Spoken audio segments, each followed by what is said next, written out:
Como era de verdade a comida no Egito Antigo há cerca de 2000 anos? O que precisava acontecer para que um pedaço de pão, um peixe seco, uma tigela de legumes ou um pouco de cerveja chegassem à boca de uma família comum? Quando falamos do Egito desse período, falamos de um Egito já sob domínio romano, mas ainda sustentado por uma lógica muito mais antiga do que Roma, a lógica do Nilo, do cereal, do armazenamento e da espera. Durante muito tempo, a comida egípcia foi reduzida, na imaginação popular, a uma sucessão de pães, tâmaras e banquetes pintados em túmulos. Mas a realidade era mais dura, mais lenta e muito mais humana. Comer, ali, não começava na mesa. Começava no rio, na cheia, no barro, no cálculo, no suor e no medo de perder a colheita. Neste documentário, nós não vamos apenas listar o que os antigos egípcios comiam. Nós vamos percorrer o caminho da comida desde a margem fértil do Nilo até o forno, do celeiro até a tigela, da refeição cotidiana até os rituais que ligavam alimentação, poder, memória e eternidade. No Egito, a comida nascia em uma geografia estreita e quase improvável. Ao redor, deserto. No centro, uma faixa de vida. A antiga civilização egípcia existia como um grande oásis linear, dependente da inundação anual do Nilo para sustentar sua população agrícola. O país não era rico porque tivesse florestas amplas, chuvas generosas ou campos infinitos. Sua riqueza vinha daquela planície inundável, daquela terra escura deixada pela água quando o rio recuava. Por isso, comer no Egito significava viver em relação direta com um ciclo natural que ninguém podia controlar por completo. Se a inundação fosse favorável, havia plantio. Se viesse mal, toda a cadeia da sobrevivência se tornava frágil. O alimento, portanto, não era um detalhe doméstico. Era o resultado visível de uma aliança precária entre natureza, trabalho e administração. E justamente por isso, cada refeição trazia consigo a memória silenciosa do rio. A cheia anual do Nilo não era apenas um fenômeno natural, era o eixo de toda a organização da vida. Quando as águas subiam e depois recuavam, deixavam para trás uma camada fértil de solo, que tornava possível o cultivo de cereais, hortas, pomares e forragens. Sem esse movimento, o Egito voltava rapidamente à sua condição mais dura, a de um território cercado pela aridez. Por isso, o tempo da comida não obedecia à vontade do indivíduo, mas ao calendário do rio. Havia hora de esperar, hora de plantar, hora de colher e hora de guardar. A mesa egípcia, antes de ser culinária, era hidrológica. O pão dependia da inundação, a cerveja dependia do grão, o grão dependia da descida das águas. E isso produzia uma consciência muito concreta de dependência. A fartura nunca era totalmente autônoma. Mesmo quando os celeiros estavam cheios, o Egito sabia que continuava vulnerável ao ciclo seguinte. É por isso que a comida no Egito de 2000 anos atrás não pode ser entendida apenas pelo que havia no prato. É preciso olhar para o que acontecia antes. Trigo e cevada continuavam no centro da vida alimentar.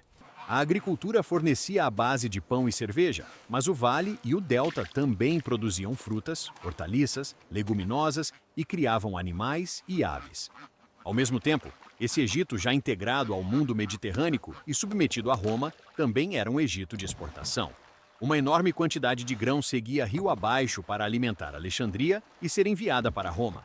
Isso significa que o cereal egípcio não sustentava apenas famílias locais, sustentava também estruturas imperiais mais amplas. O alimento era doméstico, mas também político. O celeiro de uma província podia estar ligado à estabilidade de uma capital distante.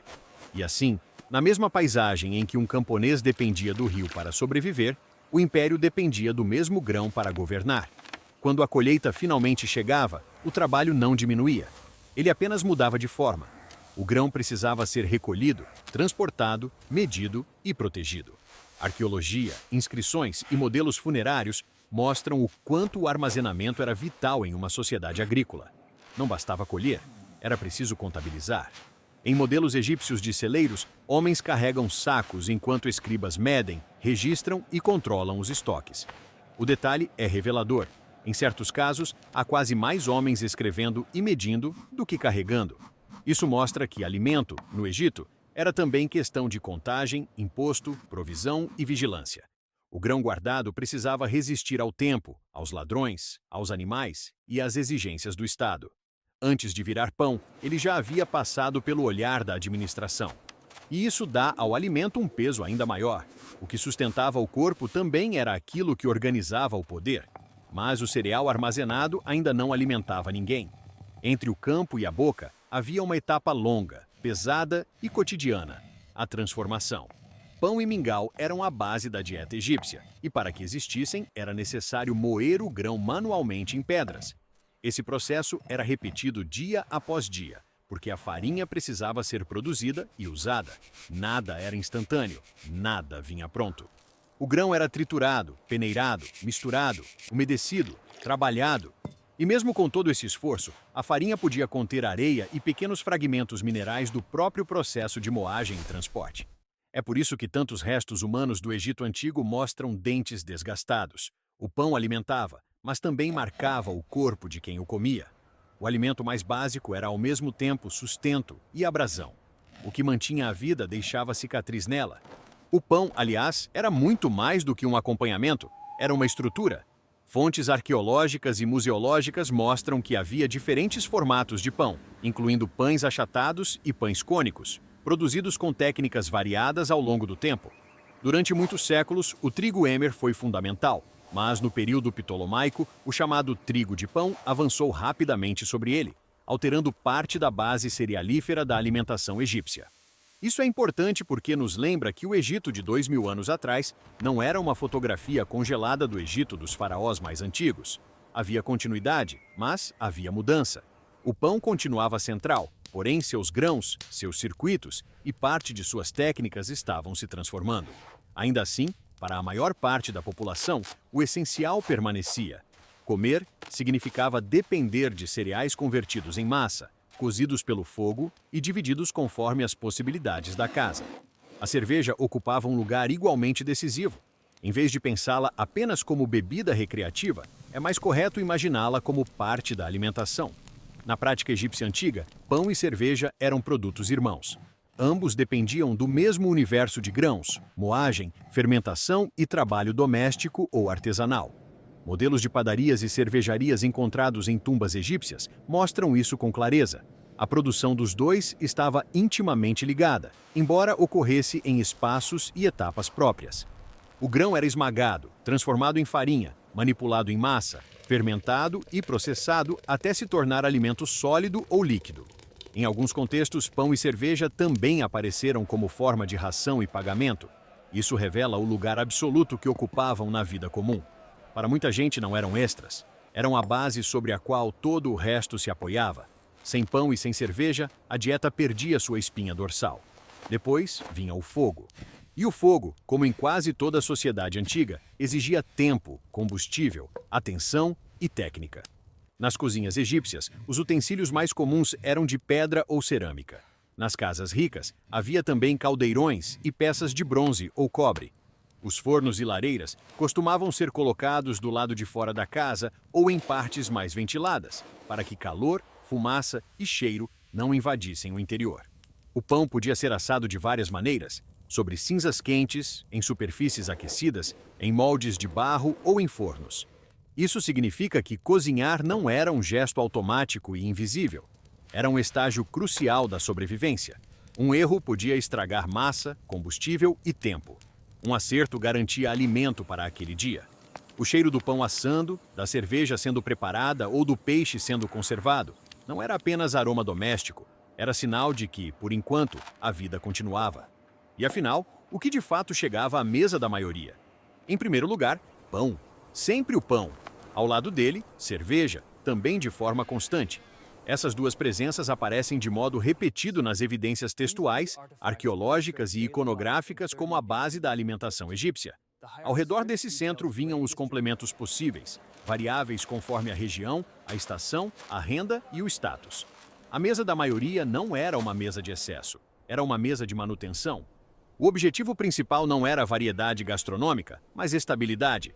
Comer bem, para muita gente, significava conseguir atravessar o dia, a estação e o ano sem ruptura grave. A própria repetição dos alimentos mostra isso. Quando uma civilização constrói sua dieta sobre pão, cerveja, leguminosas, hortaliças e peixe, ela revela uma lógica de sobrevivência organizada, eficiente e profundamente adaptada ao ambiente. O simples não era pobreza de imaginação. Era a forma mais segura de continuar existindo. As leguminosas e os vegetais completavam essa base com uma importância que às vezes passa despercebida. Lentilhas, ervilhas, grão de bico e favas forneciam fibra, proteína e consistência para mingaus, sopas e preparações espessas. Entre os vegetais, cebolas, alhos porós, alface, aipo, pepinos, rabanetes e diferentes tipos de melão apareciam com frequência. Não eram adereços, eram parte da vida comum. Muitos podiam ser consumidos crus, outros eram cozidos ou assados.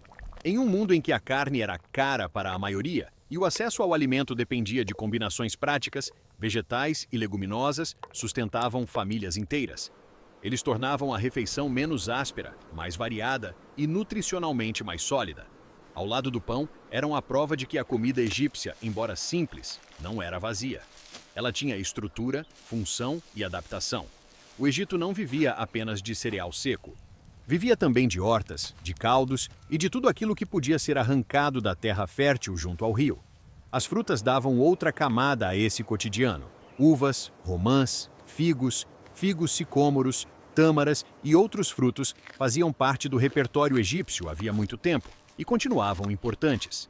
Algumas eram consumidas frescas, outras eram secas, transformadas ou usadas para adoçar preparações. Tâmaras e alfarroba, por exemplo, funcionavam frequentemente como adoçantes mais acessíveis do que o mel. Isso nos ajuda a perceber que o sabor doce também existia no Egito Antigo, mas vinha de outra lógica. Não havia açúcar refinado à disposição. A doçura dependia do que a paisagem e a técnica tornavam possível. E no período ptolomaico e romano, o Egito passou a incorporar também alguns frutos eurasiáticos, como maçãs, peras, ameixas e cerejas. Esse detalhe é valioso porque mostra um Egito ainda antigo, mas já atravessado por trocas mais intensas com o Mediterrâneo. A mesa continuava egípcia, porém começava, em certos setores, a conversar com um mundo mais amplo. O peixe ocupava um lugar especial nessa história. O Nilo e as áreas lacustres forneciam uma variedade importante de peixes, e esse acesso fazia deles uma fonte de proteína muito mais frequente do que a carne bovina para boa parte da população. Tilápias são hoje as mais lembradas, mas não eram as únicas. Redes e varas eram usadas na captura, e havia momentos do ciclo das águas em que os peixes ficavam mais acessíveis, presos em piscinas e bacias deixadas pela vazante. Mas o peixe não era importante apenas quando fresco. Em um clima quente, preservar era decisivo. Por isso, ele podia ser eviscerado, salgado, seco, curado ou conservado de outras maneiras. Aqui aparece de novo uma verdade fundamental do mundo antigo. Produzir comida era só metade da tarefa. A outra metade era impedir que ela se perdesse. Salgar e secar peixe era prolongar a vida do rio dentro do tempo da escassez. Leite, mel, gorduras e óleos completavam esse panorama com outra dimensão de valor.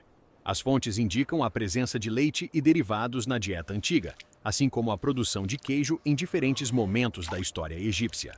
O mel também estava presente e era obtido de colmeias mantidas em recipientes cerâmicos, servindo para adoçar e para outras funções. Já as gorduras e os óleos eram particularmente importantes, porque influenciavam sabor, textura, conservação e preparo. Havia gordura animal, e ao longo do tempo diferentes óleos se tornaram disponíveis ou mais comuns.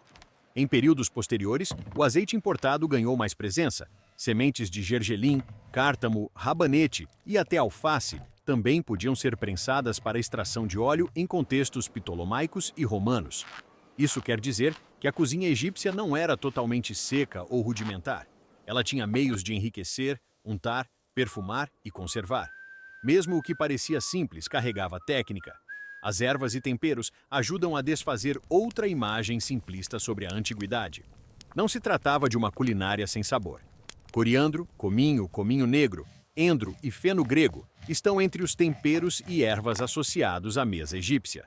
Além deles, outras plantas aromáticas e flores podiam participar do universo culinário. Isso muda o modo como imaginamos o prato antigo.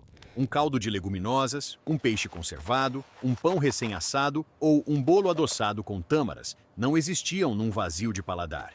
Havia cheiros, contrastes e escolhas. A limitação estava menos na ausência de sabor e mais na irregularidade do acesso. A diferença entre a casa pobre e a casa rica não era a existência ou não de cozinha, mas a margem de variedade, a frequência da abundância e a qualidade dos ingredientes. O egípcio comum conhecia o sabor. O que ele não conhecia era a segurança permanente do excesso. Quando pensamos em carne, é aí que a hierarquia social se torna mais visível.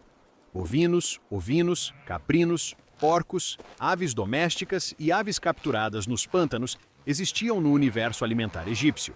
Mas isso não significa que todos comiam carne com frequência. As evidências indicam que a maioria dos egípcios tinha acesso raro à carne bovina, enquanto o consumo regular desse tipo de alimento se relacionava mais fortemente aos estratos superiores. Aves como gansos e patos eram valorizadas.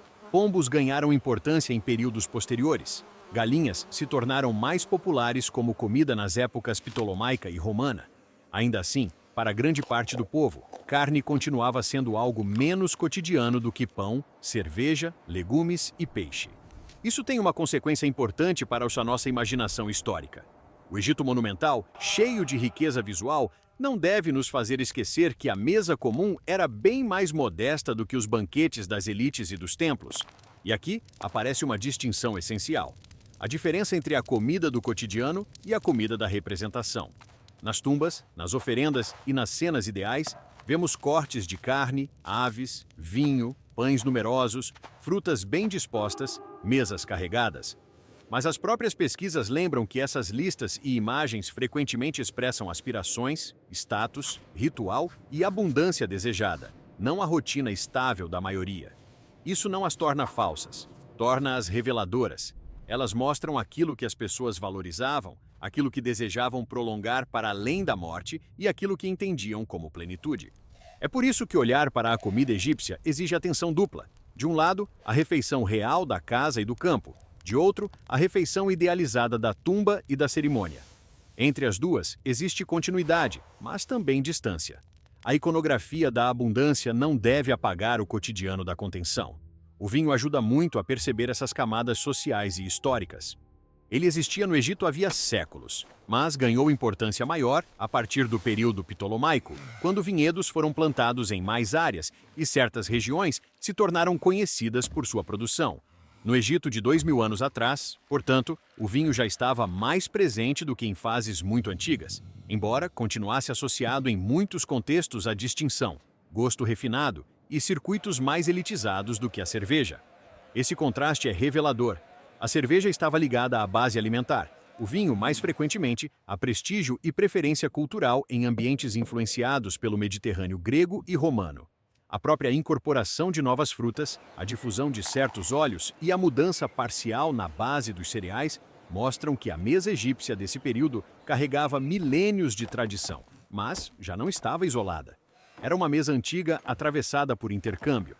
Mas comer no Egito Antigo não era apenas ingerir alimento, era também ocupar um lugar no mundo. Em contextos formais e representacionais, as mesas egípcias não eram grandes mesas coletivas como as que muitos imaginam. Estudos sobre cenas de banquete e de oferenda mostram que, frequentemente, as mesas eram individuais, ou no máximo para 2 pessoas, e que os participantes podiam aparecer sentados ou agachados no chão. A posição à mesa importava, a proximidade do anfitrião importava, a compostura importava. Em banquetes, a disposição dos convidados refletia status, e a água também tinha seu lugar. Lavar as mãos ao entrar em casa ou em contextos de refeição fazia parte do viver correto e ordenado. Tudo isso nos mostra que a alimentação egípcia era também uma forma de etiqueta, distinção e civilidade. A comida alimentava o corpo, mas o modo de servir e de se posicionar diante dela também alimentava a ordem social. Os banquetes, por sua vez, não eram simplesmente festas para matar a fome. Eram acontecimentos ligados a observâncias religiosas, comemorações dos mortos e afirmações de vínculo familiar e social. Fontes do Met lembram que essas ocasiões reuniam parentes, associados, música, dança e grande quantidade de comida. O banquete egípcio, portanto, não pode ser lido apenas como consumo. Ele era a encenação de pertencimento, honra e continuidade. Num mundo em que a memória dos ancestrais e a relação com os deuses penetravam o cotidiano, comer junto podia ser também participar de uma ordem mais ampla do que a necessidade biológica. A mesa festiva transformava alimento em linguagem social. Ela dizia quem oferecia, quem recebia, quem pertencia, quem era lembrado. E quando essa lógica era deslocada para o espaço funerário, a comida deixava de ser apenas presença física e se tornava promessa de permanência. É impossível entender plenamente a comida no Egito Antigo sem olhar para sua relação com a morte e com a eternidade. Um dos motivos mais frequentes da arte funerária egípcia é justamente o falecido sentado diante de uma mesa de oferendas com comida e bebida. O motivo reaparece durante séculos porque ele não representava apenas uma refeição, mas a manutenção da vida em outra forma. Na fórmula básica de oferenda aparecem pão, cerveja, carne bovina e aves. Esses itens não resumem tudo o que os egípcios comiam, mas resumem de maneira poderosa aquilo que entendiam como nutrição, ordem e provisão adequada para o além. Em certos túmulos, se a oferta física deixasse de ser feita, a imagem ainda permaneceria. Se a imagem falhasse, depósitos materiais de alimento ainda poderiam cumprir seu papel. O alimento, nesse contexto, não servia apenas para ser comido. Servia para garantir continuidade entre vivos e mortos, entre memória e sustento. E isso muda completamente o peso histórico da comida. Porque no Egito, pão e cerveja não eram só básicos, eram civilizacionais. Apareciam na casa, no celeiro, no pagamento, no templo, na tumba e na imaginação do além. O mesmo grão que precisava ser protegido contra ladrões, roedores, umidade e tributação também podia ser transformado em oferenda sagrada. O mesmo pão que desgastava os dentes de quem vivia podia figurar como alimento ideal para quem morria. O mesmo rio que enchia os campos também alimentava peixes, hortas, rebanhos, rotas de comércio e redes de poder. É por isso que reduzir a comida egípcia a uma curiosidade culinária seria perder o essencial. Alimentar-se no Egito Antigo era participar todos os dias de uma engrenagem material e simbólica imensa, na qual natureza, técnica, administração, religião e desigualdade se encontravam no interior de um simples pedaço de pão. Ao olhar para a mesa do egípcio comum há 2000 anos, vemos menos exotismo do que humanidade. Vemos cereal moído à mão, pão áspero, cerveja espessa, legumes cozidos, hortaliças frescas quando havia, peixe preservado para durar, frutas na estação, mel como luxo relativo, óleo como recurso valioso, carne mais rara para a maioria e mais acessível para os privilegiados. Vemos também um mundo em que a comida precisava durar, ser contada, ser guardada e ser pensada com antecedência. Comer não era improvisar, era administrar a própria continuidade. E talvez seja justamente isso que torna esse tema tão poderoso. A comida egípcia não nos mostra apenas o que um povo colocava à mesa, ela nos mostra como uma civilização inteira aprendeu a sobreviver entre o deserto e o rio, entre a escassez e a abundância, entre o cotidiano e a eternidade. Por isso, quando imaginarmos a comida no Egito Antigo, é preciso abandonar a fantasia de uma mesa permanentemente luxuosa. Para a maioria, o alimento era simples, repetido e trabalhoso. Mas simples não quer dizer insignificante. Cada pão carregava a cheia do Nilo, a semeadura, a colheita, a moagem, o fogo e a mão de quem o preparou. Cada peixe seco carregava a lógica da preservação em um clima severo. Cada celeiro carregava ansiedade e cálculo. Cada banquete carregava posição social e memória. Cada oferenda carregava a esperança de que a vida não terminava no túmulo. A comida egípcia era, ao mesmo tempo, sobrevivência diária e linguagem de permanência. E talvez seja por isso que ela ainda nos fascine tanto, porque ao seguir o caminho de um alimento, nós acabamos chegando ao coração inteiro de uma civilização. E quando entendemos isso, entendemos também que a verdadeira riqueza do Egito Antigo não estava apenas em pirâmides, templos e estátuas. Estava na capacidade de transformar um território estreito e vulnerável em uma cultura alimentar duradoura, complexa e cheia de significado. O pão não era apenas pão. A cerveja não era apenas bebida. O peixe não era apenas proteína. O mel não era apenas doçura. Tudo fazia parte de uma ordem maior, na qual o alimento sustentava o corpo dos vivos, honrava os mortos, servia ao poder e atravessava os séculos como testemunho de uma civilização que soube registrar até mesmo aquilo que colocava à mesa. E é justamente por isso que estudar a comida do Egito de 2000 anos atrás não é um detalhe marginal da história. É uma das formas mais concretas de entrar na vida real de quem viveu ali. Se esse documentário ampliou sua visão sobre o Egito Antigo, deixe seu like, inscreva-se no canal e escreva nos comentários qual parte dessa jornada mais chamou sua atenção. Até o próximo vídeo.